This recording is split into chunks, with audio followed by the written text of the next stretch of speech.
E Deus às vezes tem planos maiores para nós. Deus quer que a gente se importe com a necessidade dos outros. Por isso nossas orações não podem ser apenas voltadas para nós. Temos que pensar nos outros que também necessitam. E Paulo tinha esse pensamento. Paulo não orava voltado para ele. Tudo que Paulo orava, ele orava mais voltado, pensando nos seus liderados, pensando na sua igreja, pensando nos novos convertidos que ele tinha deixado nos lugares onde ele tinha passado. Então as orações dele sempre eram pensando na membresia. Em alguns momentos ele pedia oração por ele, pedia que os irmãos orassem pela vida dele, né, que ele continuasse pregando, que a vida dele pudesse ser poupada para que ele continuasse o evangelho, ou então, se não fosse poupada, mas que ele pudesse terminar a sua carreira fazendo aquilo que ele sabia fazer, que era falar de Deus. Mas na maioria das vezes, todas as orações dele eram voltadas para o seu público, para as suas igrejas. E aqui em Filipenses 1, verso 9 a 11, diz assim: e também faça essa oração, que o amor de vocês aumente mais e mais em conhecimento e em toda a percepção. Talvez na Bíblia de vocês tenha em todo discernimento, algo assim. Para que vocês aprovem as coisas excelentes e sejam sinceros e inculpáveis para o dia de Cristo, cheios do fruto de justiça que vem por meio de Cristo Jesus, para a glória e louvor de Deus. Então essa foi a oração de Paulo para os filipenses, e uma oração voltada pensando no próximo. Essa oração tem 43 palavras em grego, mas resume tudo que Paulo queria que aquela igreja desenvolvesse.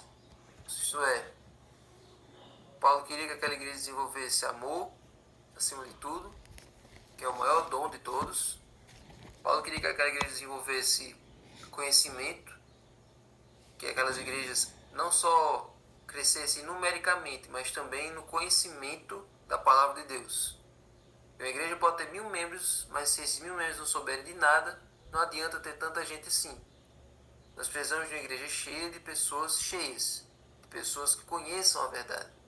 Então ele queria que a igreja de Filipenses tivesse amor, tivesse conhecimento, tivesse discernimento. Discernimento é uma capacidade que poucas pessoas têm.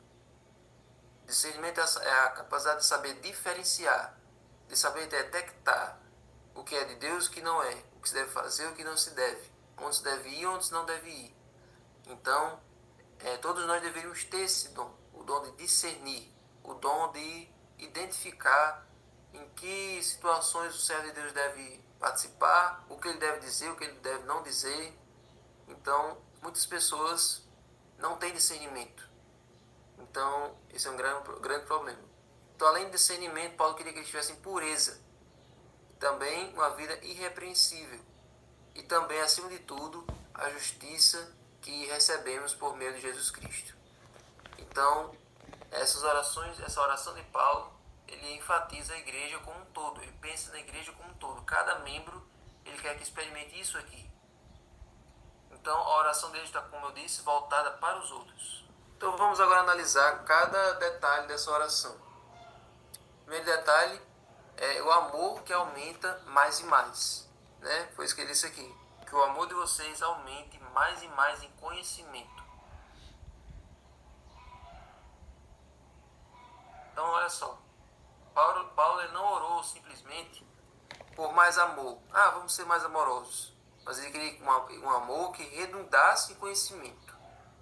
O que significa isso aqui? Como é que o amor ele pode resultar em mais conhecimento? Quanto mais você ama uma pessoa, mais você conhece, mais você aprende sobre ela. Mais você descobre coisas novas sobre ela. Então, na vida espiritual também é do mesmo jeito. Quanto mais você ama a Deus, como diz lá em João 14,15, se me amais, guardareis os meus mandamentos, mais você obedece a Ele e mais você estabelece uma relação com Ele. Então, esse conhecimento aqui é o aumento da intimidade com Deus. É o aumento da comunhão com Deus. Então, você só conhece a Deus conversando com Ele. Você não conhece a Deus apenas pelo que os outros dizem. De tanto ouvir sermão eu aprendi a conhecer Deus. Não. Você só conhece seu Deus quando você lida com Ele, quando você ouve Ele, quando você passa tempo com Ele, quando você passeia com Ele. Então, o amor que aumenta mais e mais e que resulta em conhecimento é esse amor que se você tem com Deus, que você desenvolve estando com Ele. Então, esse conhecimento vai além do intelectual. Ele envolve também a parte espiritual. E quando você lê a Bíblia, quando você vê na palavra dele a vontade dele para a sua vida, então o seu amor por ele, o seu conhecimento dele também cresce. Esse é o desejo de Deus. Que todos nós desenvolvamos essa intimidade. Ele quer ser íntimo de nós mais do que nós queremos ser íntimos dele. Na verdade, nós, por natureza, nós não queremos a proximidade com ele. O pecado nos afastou. E ele vive correndo atrás de nós e nós devemos ir até ele.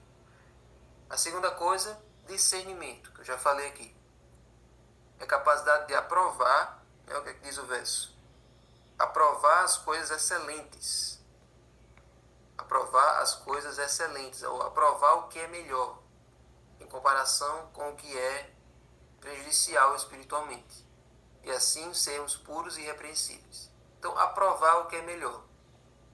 Tem uma outra passagem de Paulo que era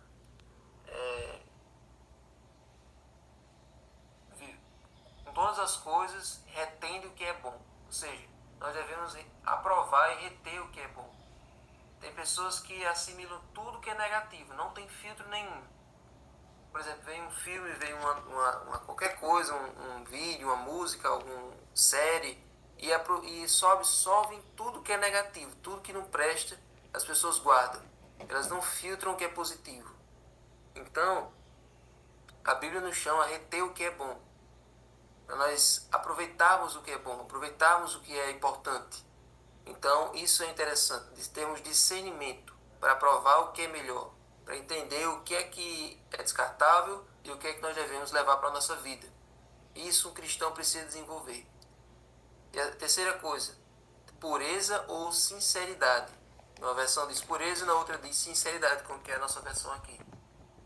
O termo grego significa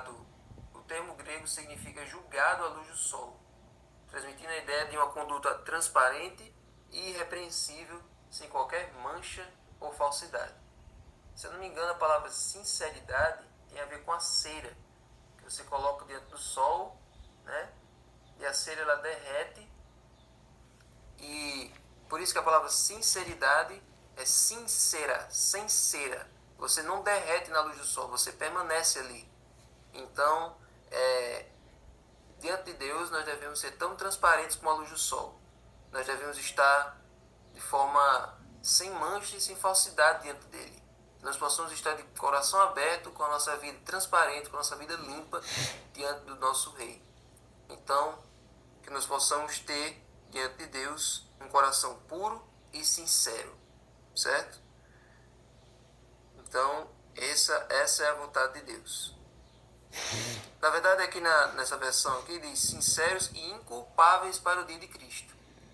Então não quer dizer que até o dia da volta de Jesus nós vamos ficar completamente santos, totalmente inculpáveis. Isso é um processo. A cada pecado vencido, mais próximo nós chegamos desse ponto.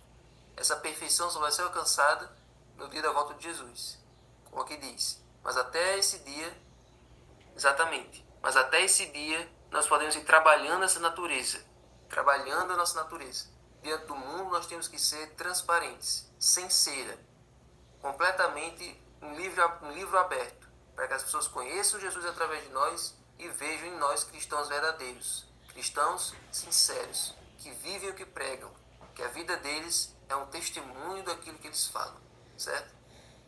E aí, irrepreensíveis ou inculpáveis, significa agir de forma a não ser um obstáculo para os outros, evitando palavras ou atitudes que dificultem a fé de alguém.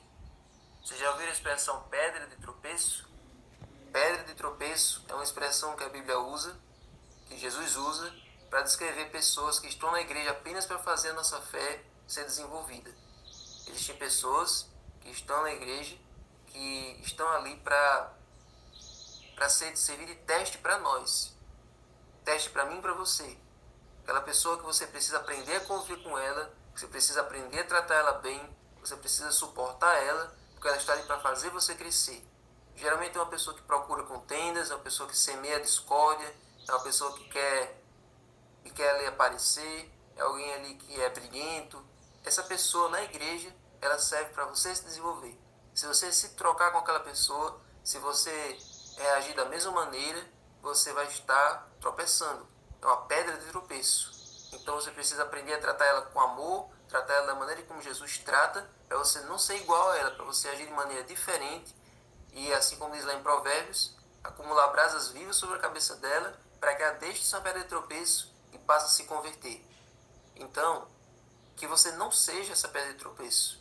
Se a sua vida na igreja está tornando a vida dos outros mais difícil, se você está magoando, se você está causando mal a alguém, mude. Esse ano é para você mudar. Eu não vou nem dizer peça a Deus para você mudar, não. Existem coisas que a gente não precisa ficar pedindo para que Deus faça. É só a gente decidir não fazer. Se eu sou uma pessoa má, se eu sou uma pessoa que faz mal ao outro, que nesse novo ano você possa escolher não mais fazer isso. Mude. Não deixe essa decisão na mão dos outros. Você deve fazer isso. Você deve mudar esse seu comportamento. Então, seja irrepreensível.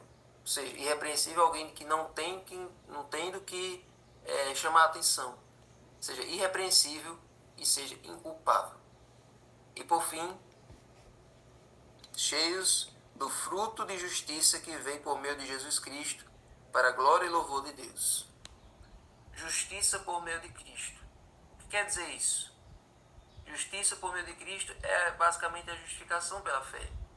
Paulo abordou esse tema em Romanos, em Gálatas e em Filipenses 3. Ou seja, a igreja de Filipenses e a nossa igreja hoje precisa entender que a salvação não vem por méritos próprios, vem unicamente por meio de Jesus. Então, a justificação não é algo que a gente conquista sendo bons, sendo capacitados, fazendo boas obras, não.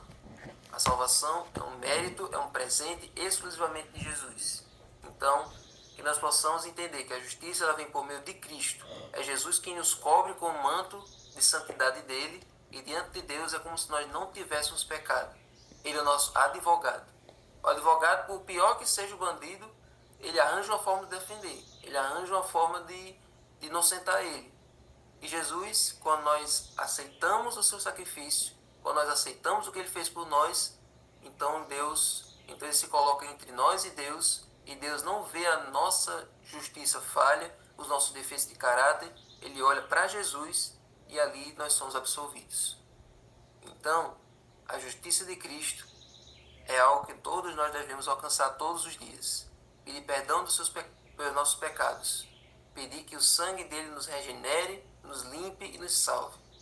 Então, gente, essa foi a oração de Paulo para a igreja de Filipenses, mas também a oração de Paulo para a igreja nos dias de hoje. Que o nosso amor aumente sempre, mais e mais. Que o nosso conhecimento de Deus também aumente todos os dias. Que o discernimento para entender o que é bom e o que não é também possa ser visto e vivido todos os dias. Que nós possamos ser puros, sinceros, sincera. Que nós possamos ser irrepreensíveis, inculpáveis e aceitarmos a justiça que vem do sangue de Jesus. Amém? Amém. Vamos orar? Senhor Deus, muito obrigado, Senhor, por essas 32 conexões que entraram aqui hoje. Que Teu Santo Espírito abençoe a vida delas. Que essa oração de Paulo possa ser concretizada na nossa vida. Sim, Que nós possamos ser igrejas vivas, igrejas transformadas e igrejas missionárias. Para que nesse mês possamos ter uma revolução evangelística nessa cidade e nesse distrito. Fica conosco. Agora abençoa cada um. Abençoa o estudo do livro agora. Teu Espírito nos dirige e nos abençoe em nome de Jesus. Amém.